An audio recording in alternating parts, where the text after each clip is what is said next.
Good morning, good morning, good morning. It's Karl. We're back with another video on Newcastle Fans TV.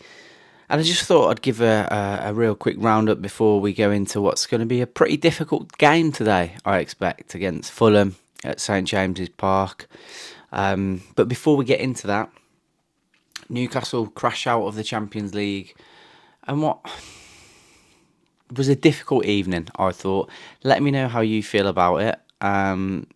I in this I'll play a clip from Talksport where I had a conversation with Darren Ambrose and Jason Cundy. If you heard it, fair enough. If you haven't, you'll hear it. And I just want to say, obviously, I put a rant out last week, which got mixed reviews and mixed feedback, which is absolutely fine. I just wanted to say that there's no hard feelings between me and anybody that says what they say in the comments at all. That's what this is all about. I love this channel for that, for the feedback that we give each other, and the opinions that we have. This is what it's about at the end of the day. It is Newcastle Fans TV. We are all just fans. But some of the shit I get from the talk sport stuff, just about having a Brummie accent and stuff, and people just assuming that you're not a fan and that sort of thing. I wish our fan base would get rid of that. I've said it time and time again. I won't bore people with my story at all. And there's people that live out in America that may, I would say are probably far more committed than I am, getting up at silly o'clock in the morning or having to watch games during work and make that sort of thing work, and get into the pub at like 7-8 o'clock in the morning. That's not something that I could do. So I really do commend people that do that. And we've got fans over in Australia, fans in Jamaica, in Africa, like I've said before. And this rubbish that you've got to have a Geordie accent to be a Newcastle fan is so jarring, so jarring. So what I'd say is, if you hear any of that rubbish, try as much as I'm trying as well. Just ignore it. It's bullshit at the end of the day, because half of the people that say it don't leave their fucking living room anyway. Anyway, I digress. About the Milan game, I was disappointed. It was a really weird one, because before the game I'd said, if we go out, it's fine. So we don't have to worry about any more fatigue and all of this nonsense coming in from the media and that sort of thing. But they were there for the taking, and Dortmund did their job, and we were 1-0 up, and we should have at least come out with a draw. And I love Eddie Howe. Absolutely adore him.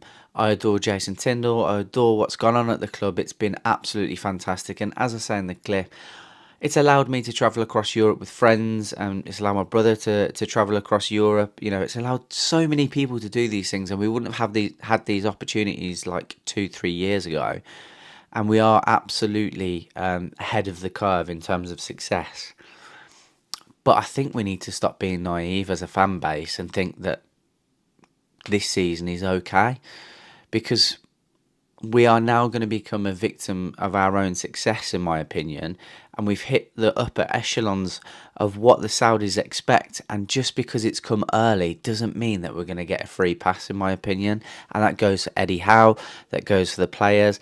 And my concern is that should we not get Europe this season, that Eddie Howe is under pressure.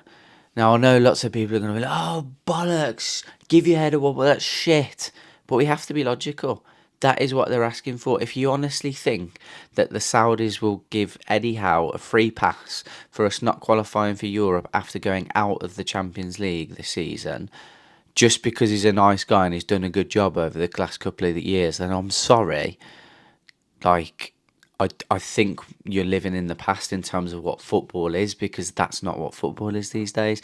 I think, we're looking at becoming the next Man City, for example, or getting to the heights of commercialism such as Chelsea, Liverpool, Arsenal, Manchester City, Manchester United, and the Saudis want a valuation of 5 or 6 billion at Newcastle United by 2030. It's not gonna that's not gonna happen if we don't start winning things pretty quickly. Now, I appreciate we've got the likes of Adidas coming in, all of that sort of stuff, but you've got to look at FFP as well. We've made losses of 90 million in the past. I think, correct me if I'm wrong, we spent around 400 million. If we're not making Europe now, then surely FFP are going to start knocking on the door. And I hate to say this, I just think we've come to the point. It feels like it's come pretty quickly where we're going to have outgrown some of the players, which feels really, what's the word I'm looking for here? A little bit ungrateful. You know, Miggy Almiron, I have absolutely adored everything that lad has done. His work rate has been fantastic. You know, he had an excellent purple patch last season with regards to scoring. He was a huge part of our success. And we would miss his work rate if he's gone, don't get me wrong. But he's the type of player that we're going to have to start upgrading. Let's be real. Jacob Murphy, again, amazing character, has done everything right when he's played. He's the type of player that we're going to have to start upgrading. Do I think Callum Wilson's going to be good enough moving forward? From what I've seen as of late, and I hate saying this as well, because I love the fact that we signed him. He's been great. But if we're going to move on to the next level, these players don't get in the team. And I don't know, it's just a weird one. I feel weird. I feel weird about where we are at the moment. That's what I'm trying to get across. I feel strange. It's been a great 2 seasons. I've loved it. But if we're moving on to the next level, this is all going to change pretty quickly. And I don't know how I feel about that. I'm fully aware that people like Eddie Howe, unless he does get a lot of money to spend in January or make some really good signings and it allows us to push on into Champions League or Europa League again and we have a really good run next season, he's not going to be here in 2 years' time, in my opinion, unless those things happen. And I personally do think that he's capable of that. But my worry is because of the type of ownership model that we've got now and the success that they want to strive to, these good times are going to feel different moving forward, if that makes sense. Anyway, I've rambled for about 7 minutes. Here's my TalkSport clip. Sorry, right? Shakhtar. AC Milan went Young into, boys. AC Milan went in today, this morning, they were bottom of that group for a reason. Needed a win. But- Desperate for a win. They went to St Got to the semi-final last year. No, haven't mate. They were a good side. Are they better than Newcastle? Tonight they were, yeah. No. Are they? Last season? No. Tonight, yes. Carl, Newcastle fan, good evening. Evening, lads. All right, Carl. Festive greetings, Karl. How are we both? Yeah, I'm good. all right, How Carl. are you? Better than you, I think. Yeah, right. Well, to be fair, actually, I agree with everything that you've said, Jason, which is... Come on, Karl. No, I genuinely do. Look, we can be proud of the lads for getting there, but it hasn't been good enough. So it's been embarrassing. It's not been embarrassing. The last 4 embarrassing. last 4 games have not been good enough, mate. It's been poor. It's disappointing. It's not embarrassing. No, I agree, but we need to start acting like we belong there. We did it in the Carabao Cup final, acted like we're happy to be there, didn't look like we belonged there, ended up losing the game, and Manchester United were there for the taking because they were just as bad last season as they have been this season. We've got to the Champions League, which has been fantastic. It's allowed me to travel across Europe with my brother and follow music. Ahead of schedule as well, Karl, by the way. Ahead of schedule. I absolutely agree, and I don't take that away from the club whatsoever, but I absolutely agree with Jason. At some point, the Saudis haven't come in here for a jollier. They're investing billions in this team over however long. They've got a huge project with PIF at 2030. They're going to be looking at making a profit off of the club and growing them to the likes of Chelsea and Liverpool and Manchester United and Manchester City over a period of time. Acting like we're just happy to be there isn't good enough. And I am starting to worry about this victim mentality that's creeping in regards to fatigue, etc. I get it to a certain extent, but we can't keep using that as an excuse. We need to be better. It's as simple as that. And we've proven, I agree, we haven't been good enough at this level.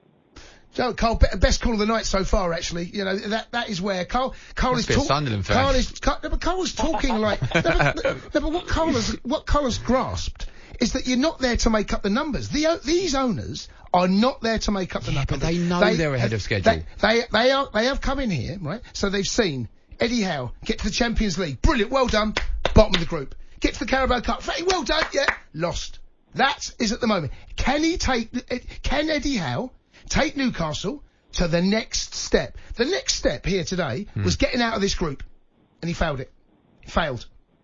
So the two. Failed's a strong word. No, he's failed. He's failed. It's a strong word. I I do think he's got the potential to do it, but obviously that I think, and I do agree. Of course, there's going to be a conversation behind closed doors whether he's going to be the man to do it in the future, because these are the things that they're going to be looking for. So I personally think he's got it in him. I do, but we are too green at the moment. We are too green. I don't think there'll be a conversation, Jace. I don't think there'll be a conversation. I don't think it's going to be immediate at all. No, not anytime soon, but they will reflect on this campaign to finish bottom on 5 points after having 4 after 2 games. There is something wrong with that. 03717223344. He's Darren Ambrose. I'm Jason Cundy. You are listening to the Sports Bar live here on TalkSport. If you agree with me, great. If you don't, great. It's all opinions at the end of the day. Let me know in the comment section how you guys feel about that. Fulham today, huge game in my opinion. Definitely don't want 4 losses on the bounce, do we? We're more than capable of beating them, but Fulham are in fantastic form. Fantastic form. 2 5-0 wins, albeit at home for them. You know, a 5-0 win against West Ham, and I think it was a 5-0 win against Nottingham Forest, correct me if I'm wrong. A narrow defeat to Liverpool. Did they beat Wolverhampton as well? I can't remember. And if not, it was a narrow defeat to them. But it was a narrow 4-3 defeat to Liverpool, away from home, who have been pretty good. And then, obviously, a trouncing against Villa. But Fulham look to be in good form. They're only 5 points behind us. They'll see that we're maybe panicking a little bit, so we'll be looking to chomp. I bet they're chomping at the bit today, so it'll be a good day for them in terms of spirits, etc. But we really need to shut it down. We need to shut that shit down real quick, because I do not want four losses on the bounce, as none of us do. Yes, we've got the league to focus on now, not being in the Champions League and Europa League, which is a blessing. It could be a blessing, of course. It allows us to focus on that and getting people back fit. Not having so many games in the week, and then we take on Chelsea in the Carabao Cup. And how do you think that we're going to get on in that one? I would love us to make the Carabao Cup final this season. What do you see as success from here on out, I guess, is the question. We're not quite halfway through the season, but we're almost there. And what will you see as a successful season this season? Let me know in the comments, guys. It's Karl. I will see you at the game if you're there, and I should be posting quite a few fan cams just before. So I'll be over at the Junction in the Haymarket and just outside the Sam Fender Adidas tribute. If any of you guys are around to jump on camera, I'll probably post 5 or 6 fan reactions prior to the game, predictions, etc., and have a talk about how you feel about the season's gone and how you think it's going to go. And I look forward to posting more content for you. See you in the next one.